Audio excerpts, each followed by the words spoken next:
Provokasi udara, pesawat Cina pantau militer Israel. Jet tempur siluman J-36 Cina, ancaman serius bagi Amerika. Putin, senjata nuklir tak diperlukan di Ukraina, tapi bisa saja digunakan. Ukraina mulai berani serang kota-kota besar Rusia. Halo sahabat pojok. Minggu ini kita akan menyajikan berita-berita terupdate, aktual, dan berbagi informasi menarik lainnya selama sepekan. Bersama saya Hesti Handayani di program Resum Pojok Negeri Media.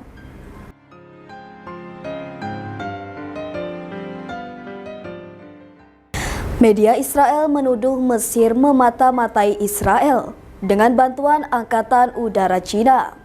Nasib.net mengklaim Mesir telah mulai menguji kemampuan sistem Israel di garis depan selatan setelah kedatangan pesawat Cina di Mesir Hulu sebagai bagian dari latihan gabungan.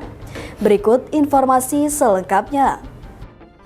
Media Israel menuduh Mesir memata-matai Israel dengan bantuan Angkatan Udara Cina. Nasib.net mengklaim Mesir telah mulai menguji kemampuan sistem Israel di garis depan selatan setelah kedatangan pesawat Cina di Mesir Hulu sebagai bagian dari latihan gabungan.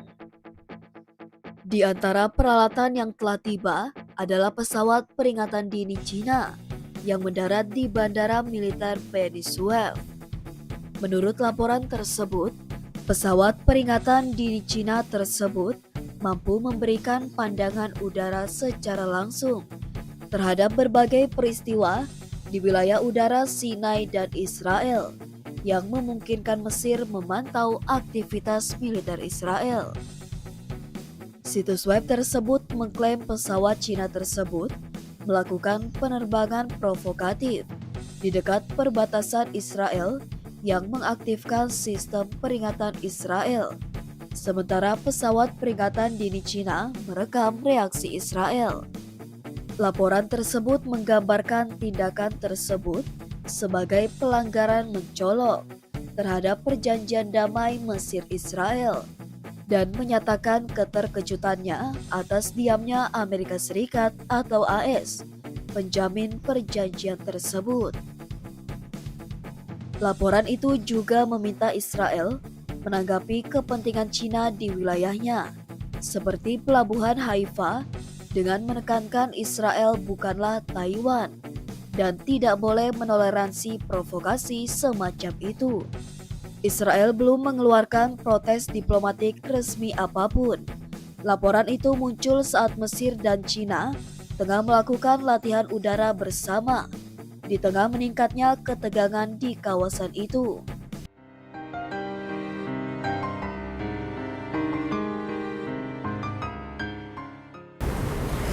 Majalah militer Cina Shipborne Weapons mengklaim jet tempur generasi ke-6 Beijing yang sedang dikembangkan, J-36, mampu mengungguli kemampuan pesawat pengebom siluman B-21 Amerika Serikat. Berikut informasi selengkapnya.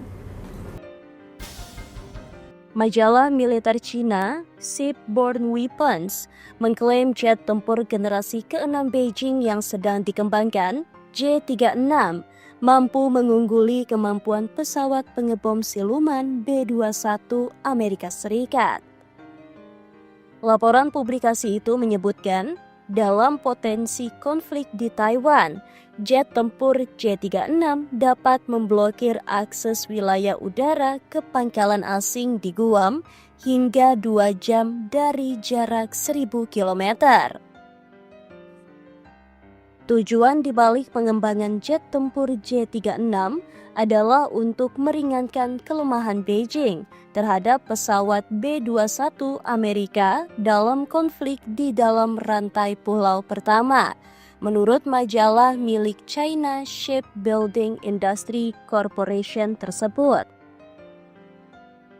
Laporan tersebut yang dikutip South China Morning Post, Selasa 6 Mei 2025, mengatakan ketika jet tempur generasi ke-6 itu beroperasi, Tentara Pembebasan Rakyat atau PLA Cina dapat mencegat pesawat tempur Amerika Serikat yang mencoba menembus gugus pulau pertama.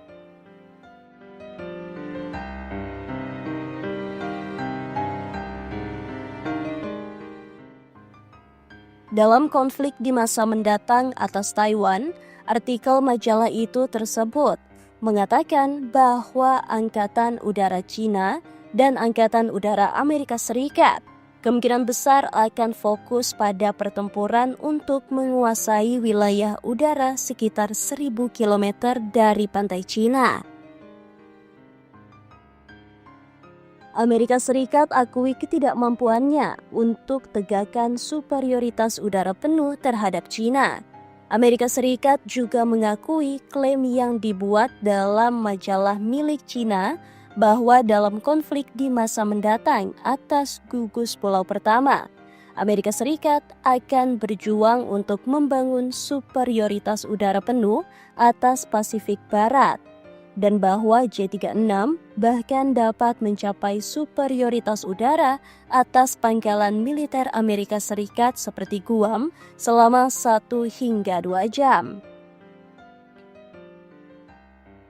Dalam sidang Komite Angkatan Bersenjata Senat Amerika Serikat baru-baru ini, Laksamana Samuel Paparo, Kepala Komando Indo-Pasifik Amerika Serikat, mengatakan bahwa Cina dengan cepat meningkatkan kemampuan tempur udaranya dan berada dalam posisi untuk menolak superioritas udara Amerika Serikat di gugus pulau pertama, kepulauan strategis di Asia Timur yang meliputi Taiwan, Jepang, dan Filipina.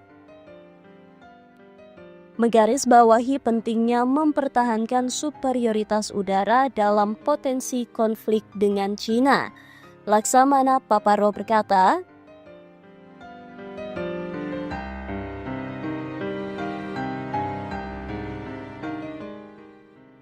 dengan cepat membangun superioritas udara atas musuh adalah kunci untuk memenangkan konflik modern.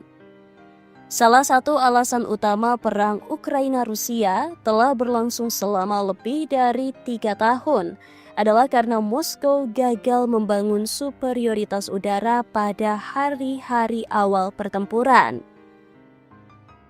Sebaliknya, Amerika Serikat telah menikmati keunggulan udara dalam semua perangnya baru-baru ini. Baik di Afghanistan atau Irak, atau permusuhan baru-baru ini dengan Houthi di Yaman, Amerika Serikat dengan cepat mampu membangun keunggulan udara yang tak tertandingi, memberinya keunggulan penting dalam pertempuran tersebut. Namun, kemajuan pesat Cina dalam kemampuan tempur udara berarti bahwa Amerika Serikat tidak lagi yakin untuk membangun keunggulan udara atas Beijing dalam konflik mendatang di Indo-Pasifik. Ketika ditanya apakah Cina dapat menyangkal keunggulan udara Amerika Serikat di rantai pulau pertama, Laksamana Paparo menjawab,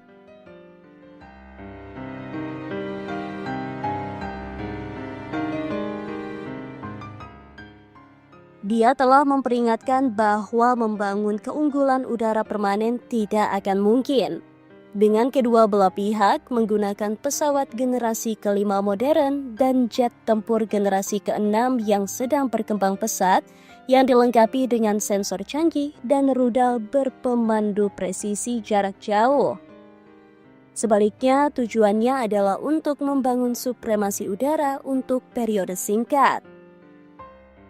B-21 jadi pesawat pengebom generasi ke-6 pertama di dunia dalam beberapa minggu terakhir. Baik Cina maupun Amerika Serikat telah mempercepat pengembangan jet tempur generasi ke-6 mereka.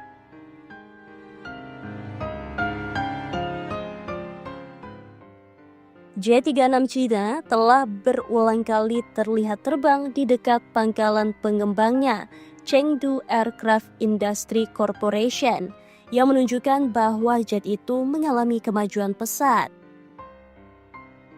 Pada bulan Maret, Amerika Serikat memberikan kontrak kepada Boeing untuk mengembangkan jet tempur generasi ke-6 F-47.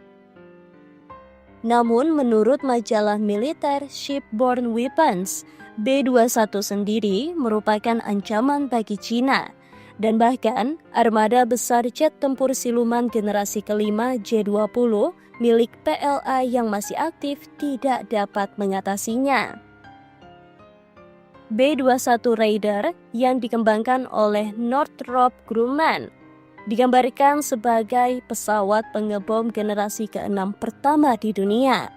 Penerbangan perdananya dilakukan pada bulan November 2023. Angkatan Udara Amerika Serikat bermaksud untuk mendapatkan setidaknya 100 B-21 Raider. B-21 Raider juga telah meningkatkan pengujian penerbangannya akhir-akhir ini. Pada bulan Maret, Presiden Divisi Aeronautika Northrop Grumman Tom Jones mengumumkan bahwa B-21 tengah melakukan uji terbang setidaknya 2 kali seminggu di Pangkalan Angkatan Udara Edwards, California. B-21 mampu menempuh jarak lebih dari 2.000 km di Guam untuk menjalankan misi menjelajah udara dengan superioritas selama beberapa jam di sekitar gugus pulau pertama, yang berjarak antara 800 km dan 1.000 km dari daratan Cina. Dengan mengendalikan wilayah udara antara Guam dan gugus pulau pertama, B-21 tidak hanya dapat menembakkan rudal jarak jauh ke target darat dan laut Cina, tetapi juga membangun koridor yang aman bagi angkatan lautnya, logistik, unit pengintaian dan peringatan dini, serta pesawat pengebom strategis lainnya seperti pesawat B-52H, B-1B, dan B-1A. Hal ini akan menguras habis pertahanan udara Cina karena mereka harus mencegat rudal udara ke kapal, udara ke darat, dan bahkan rudal hypersonik yang tak ada habisnya. Kelompok penyerang kapal induk Cina juga harus mundur di balik perlindungan angkatan udara mereka yang berbasis di darat. Laporan itu juga menyebutkan J-20 mengalami banyak keterbatasan, termasuk jangkauannya yang pendek, kapasitas senjata yang terbatas, kemampuan siluman segala arah yang tidak memadai, dan ketergantungan pada pesawat peringatan dini dan kontrol udara. Oleh karena itu, Angkatan Udara PLA membutuhkan pesawat tempur generasi ke-6 dengan kemampuan siluman segala arah yang lebih baik, jangkauan yang lebih jauh, avionik yang lebih canggih, jelajah supersonik yang lebih baik, dan ruang senjata yang lebih besar untuk melawan B-21. Lebih lanjut, laporan itu mengklaim bahwa desain unik J-36 memenuhi semua persyaratan ini, dan bahkan mungkin menjadi pesawat tempur generasi ke-6 operasional pertama di dunia yang beroperasi sekitar tahun 2030.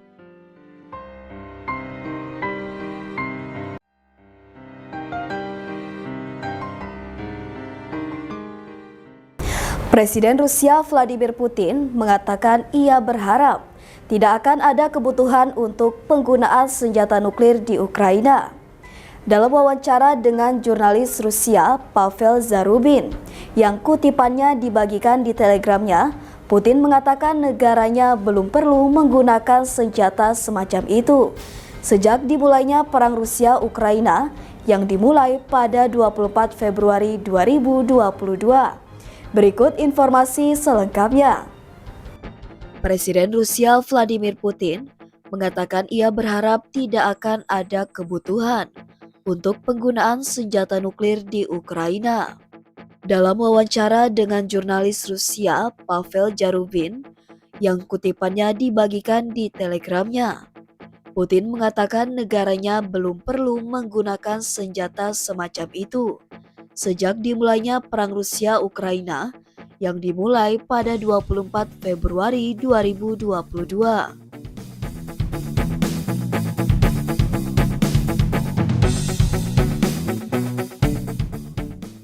Ia juga berpendapat bahwa rekonsiliasi antara Rusia dan Ukraina tidak dapat dihindari, dengan mengatakan bahwa itu hanya masalah waktu, meskipun ada tragedi yang dialami di tengah konflik bersenjata yang sedang berlangsung, yang sekarang memasuki tahun keempat.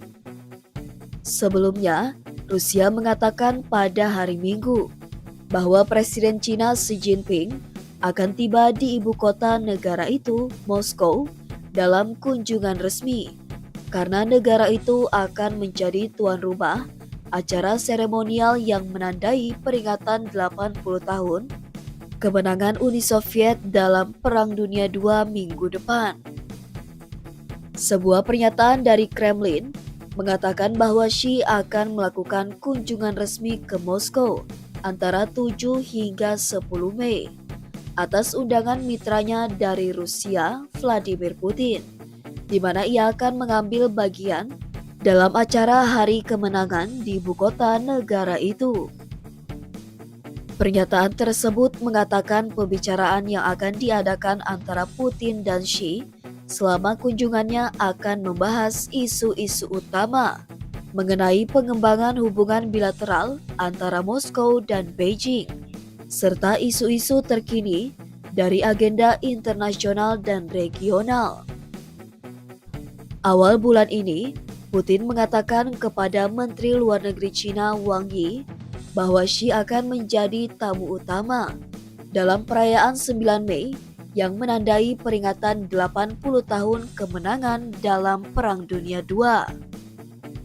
Hari Kemenangan adalah hari libur yang dirayakan di Rusia dan berbagai negara bekas Soviet pada tanggal 9 Mei untuk memperingati penyerahan diri Nazi Jerman selama Perang Dunia II, sebuah konflik yang secara resmi disebut Rusia sebagai Perang Patriotik Raya. Sebagai bagian dari acara-acara seputar perayaan 9 Mei, parade militer tahunan diadakan di Lapangan Merah yang terletak di Moskow, yang juga dihadiri oleh para pemimpin asing.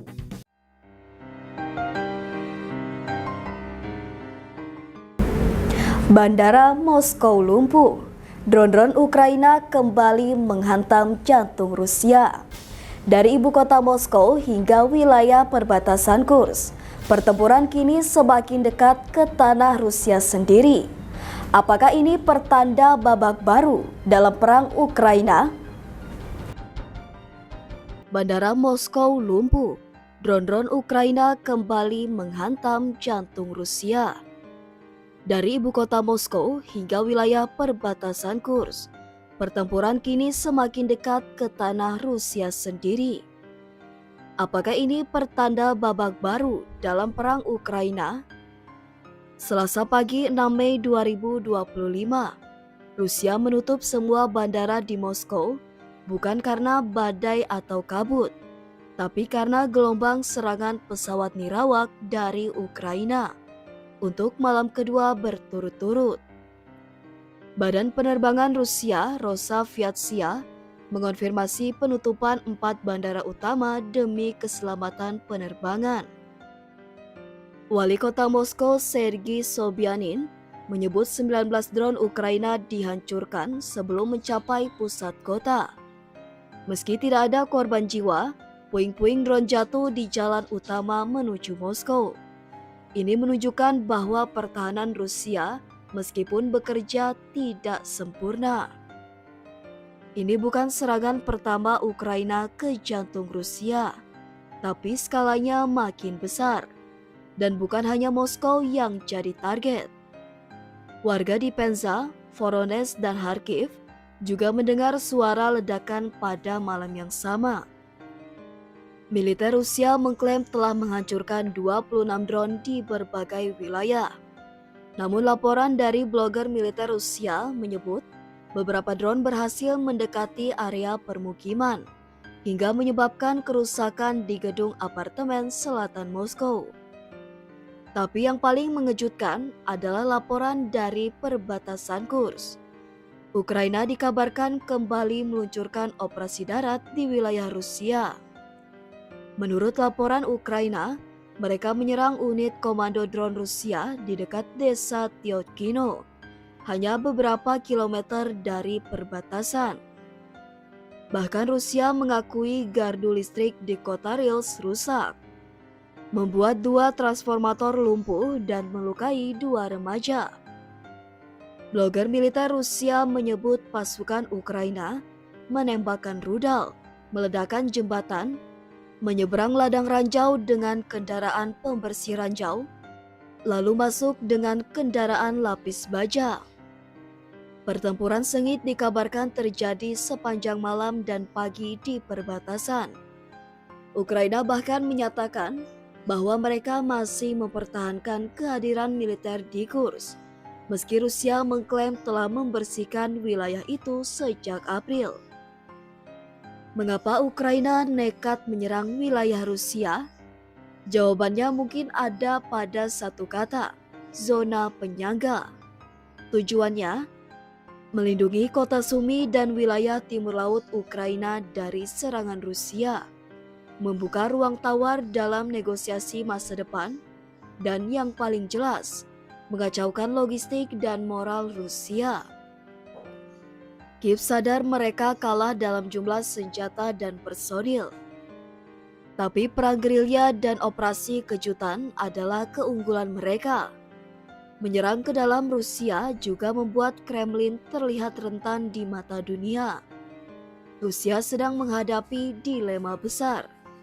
Jika mereka memperkuat pertahanan dalam negeri, front Ukraina bisa melemah. Tapi jika mereka terus fokus menyerang Ukraina, rumah sendiri bisa jadi medan perang. Dan di sisi lain, Ukraina berhasil menunjukkan bahwa mereka masih punya taring, meski kalah dalam kekuatan konvensional. Perang ini telah berlangsung lebih dari 3 tahun, tapi kini medan tempurnya berpindah dari Donbas ke Kursk, dari Kharkiv ke Moskow. Dan yang jelas ini belum akan berakhir. Itu tadi berita terhangat selama sepekan ini.